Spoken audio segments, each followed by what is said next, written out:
Jonathan. Thank you, Ray, and thank you to Richard at AOP for inviting us to be here today. I mean, it's, my sympathies, I have to say, are very much with the two editorial people on the panel. That's my background, but I also, I have to say, grudging respect to the commercial people. Without you, there would not be editorial, and I'm going to try and bridge the gap a little bit.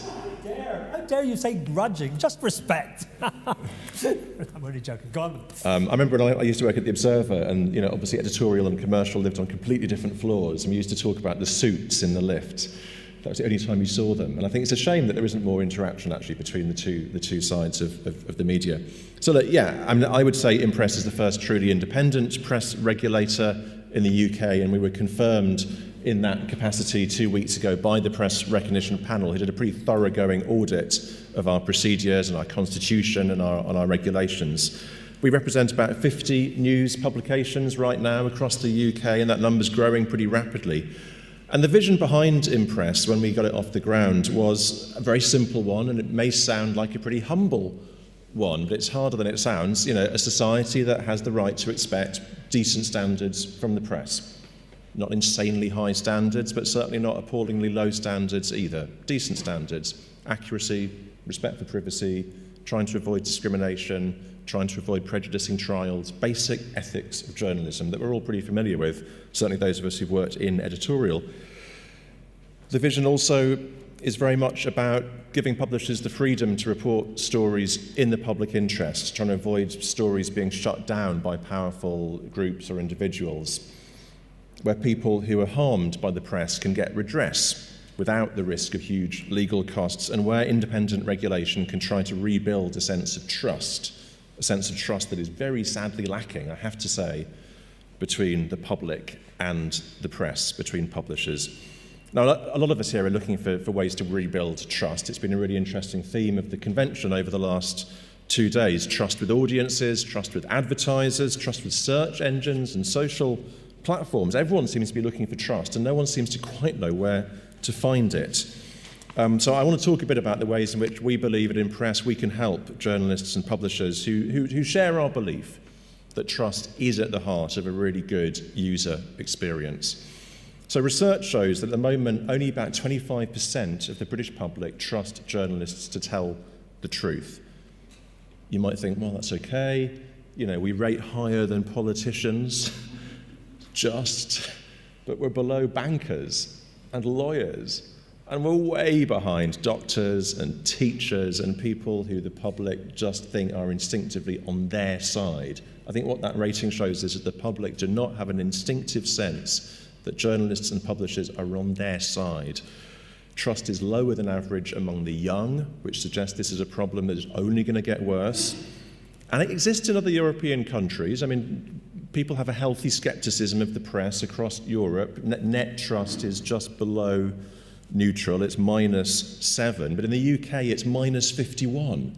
It's the worst in the European Union. We're below countries like Macedonia, Serbia, Greece, really fragile countries. We're way below countries which you'd think would be our comparators, the Finland and the Netherlands, other mature democracies which have positive trust ratings. Why does it matter? I don't think it's just a concern for sort of woolly liberals who sort of have some happy vision of a sort of trusting society. I think it's also linked to commercial sustainability, more so than ever in a digital economy where you can't rely on brand loyalty. You've got to fight for attention. You've got to prove that you're worth it. If you want a subscription model, you need to prove that you're worth paying for. When people trust a company, they're more likely to pay for it. It's common sense. It's not the only factor, but it's an important determining factor. The UK is not only the country in which audiences have least trust in the press, it is also the country in which they're least willing to pay for online news, as the Reuters report showed us this year. If people don't see why they should trust professional journalism as opposed to all the other content that's out there for free, why on earth should they be expected to pay for it? Why should advertisers be expected to pay to advertise in those environments? Now, in other industries, people take trust pretty seriously. They take this kind of crisis pretty seriously, and they would reap the benefits for doing so. So look at broadcasting, our nearest neighbour. Go back to 2008, Ofcom, you may remember, fined ITV about £6 million for cashing in on premium rate phone lines and unfair competitions where viewers were being charged even after the lines had closed. There was a scandal, there was a dip in trust for ITV at the time, but the intervention resulted in a complete overhaul of the way that those competitions were run across all broadcasters. ITV took that hit, short-term hit, reputationally and commercially, but in the long term, it regained the trust of its audiences, and as we now know, it is doing pretty well commercially. So look, the research shows only a quarter of us trust journalists to tell the truth, press journalists. But the same research, same Ipsos Mori research, shows that 2/3 of us trust TV newsreaders to tell the truth. What's the difference? Well, one difference is that TV newsreaders are regulated by Ofcom. Just as Ofcom's regulation of phone competitions has helped ITV to regain trust, I think it's also part of the reason that broadcast journalists retain far greater trust than their counterparts in the press, and whether we're talking digital or print there.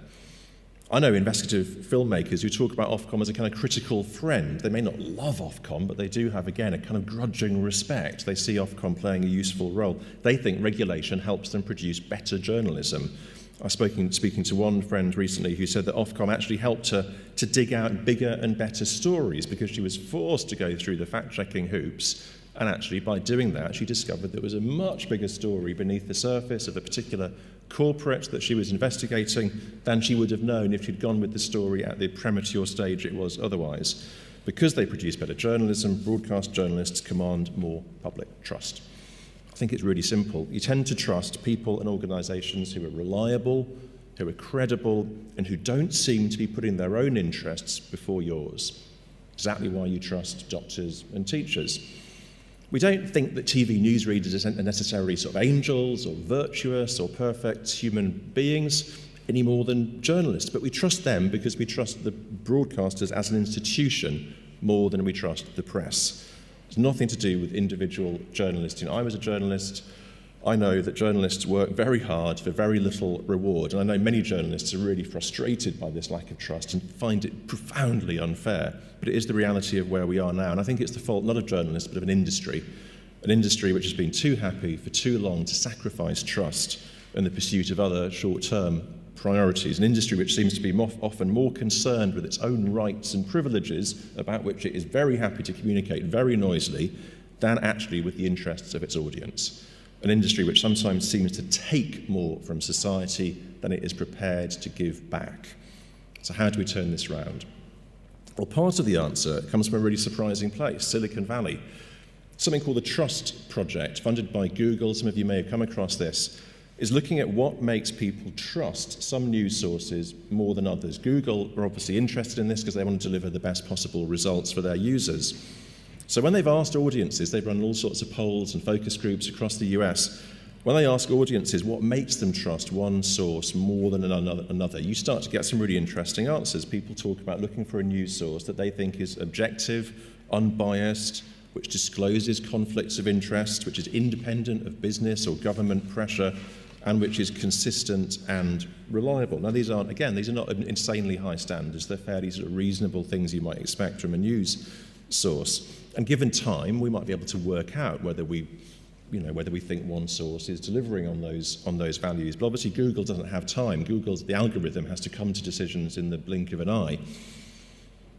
So the Trust Project is looking for indicators of trust, things which might be visible on a site, which could be quantified and could be fed into the algorithm. That's where it starts to get really interesting. So the indicators that are coming out of this research include things like, does the site have information about a company's ownership and its finances? Is there a mission statement? Are there editorial guidelines? Is there an ethics policy, a corrections policy? And is there someone like an ombudsman or an ombudswoman who's there to oversee things? So in other words, when the public are deciding whether to trust a news provider, they're looking for evidence of accountability, just the same that we are as news providers when we're holding government or other industries to account. The public want to see clear information about where that provider's coming from, what its editorial standards are, and a policy for dealing with things when it doesn't meet those standards. On top of that, they're looking for some kind of independent oversight, something like an ombudsman or ombudswoman. Why? Because the public, quite sensibly, don't take your word for it when you tell them that you're trustworthy. They want you to prove it. As far as trust is concerned, the more accountability, the better. And this really echoes our own research at Impress. We did some research with Britain Thinks. We asked more than 2,000 people tell us whether they preferred the press to be self-regulated by the industry, regulated by government, or independently regulated. Now actually, and this is a bit of a shock to many of us in the industry, self-regulation is the least popular approach. Only 17% actually have any sort of think there's any credibility in that. Slightly more would actually rather see the government regulate the press, which is certainly not our preferred option, but a large majority, 58%, would prefer an independent body to come in. So again, the public don't take your word for it when you tell them that you're trustworthy. They want you to prove it, and as far as regulation is concerned, the more independent, the better. So at Impress, we're trying to help publishers to give the public what they want. A simple complaints handling system, editorial policies. We ask publishers to be transparent about any conflicts of interest and to follow clear ethical guidelines. And in return, they get to display our trust mark on their sites, which they do with pride. We've had startup funding from a charity called the Independent Press Regulation Trust, which supports what we're doing, a bit like a venture capitalist, but actually, unlike a venture capitalist, has no influence over what we do, has no equity in us, has no seat on our board. And the funding means that Impress is independent and sustainable. As more publishers join, the income stream will become more diverse, but our constitution and the fact that, as Ray says, we are overseen by the Press Recognition Panel acts as a guarantee that we cannot be beholden to funders or publishers or anyone. And I think these publishers are joining Impress finally because they see the reputational and commercial benefits that independent regulation can bring. They see that our values match theirs, that we can help them to survive and maybe even thrive in this very competitive market that we all find ourselves in. They see that independent regulation drives accountability, that accountability drives trust, and that trust drives sustainability. They know, we know, independent regulation can't solve the digital news problem. But I think they agree with us that it's part of the solution. Thank you. Thank you very much indeed. There's a few factual questions you'll be unsurprised that I feel the need to ask you about. Have you any concerns whatsoever that for the first time, literally in 300 years, you're part of a chain that leads from statute as opposed to a completely free and independent press subject to the law like anybody else? I think there's a lot I would like to say, Ray, and we can keep talking. I mean, some really quick points. First of all, 300 years ago, and I am a sort of historian, so I don't want to bore you, but just briefly, what happened 300 years ago was that... I know it was a different world, it was but a different world, huge symbolic point to and many the people. stationers' company exercised a monopoly over the press, and that monopoly was broken by Parliament in 1695. So actually what you got was a kind of economically free press. I think it's arguable that today there is a monopoly back in terms of how regulation is controlled. Yes. Okay, so I'm not concerned. I'm not concerned and also because we have got safeguards in place, that we have a sunset clause in our Articles of Association, which means that if a future government, as is often talked about, did anything with the Charter framework, anything to compromise our independence or to use us, we automatically dissolve in a puff of smoke. Are you at all concerned that the majority of your financing comes from Max Mosley, a man with not so much an axe to grind as a whip to whoosh? We went through a very long process of due diligence. No, but are you concerned in any way funding. that that's where your money comes from? The due diligence came out with the conclusion that so long as we had safeguards in place, if Max Mosley wants to put the money into a charity which wants to give money to us, he does not have any control. There is no... People can talk about Max Mosley's name as if it's the end of the conversation. It's money. Rupert Murdoch may put money in. Other people can put money in. It doesn't change what we do. And am I right? First of all, I'm sure most of the people here realise that the other regulator, IPSO, regulates 2,500 publications.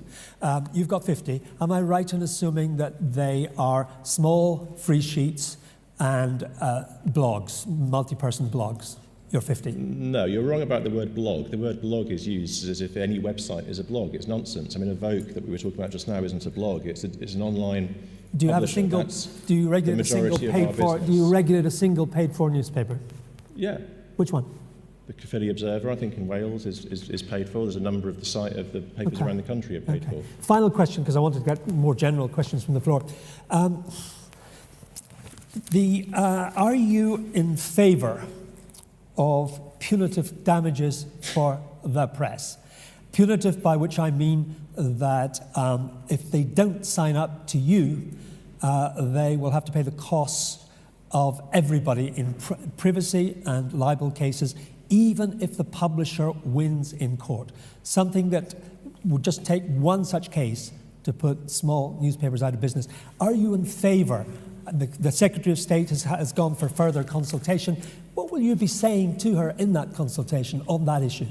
Well, we're deciding internally what we'll be saying. She set out various options. What do you think? In the consultation, she set out an option where you have what's called the full Section 40, yes. Carrots and sticks. There are 4 options. But you can't speak on behalf of the organisation because you haven't made up your mind yet. What do you personally think, as Chief Executive, you will put forward in that consultation?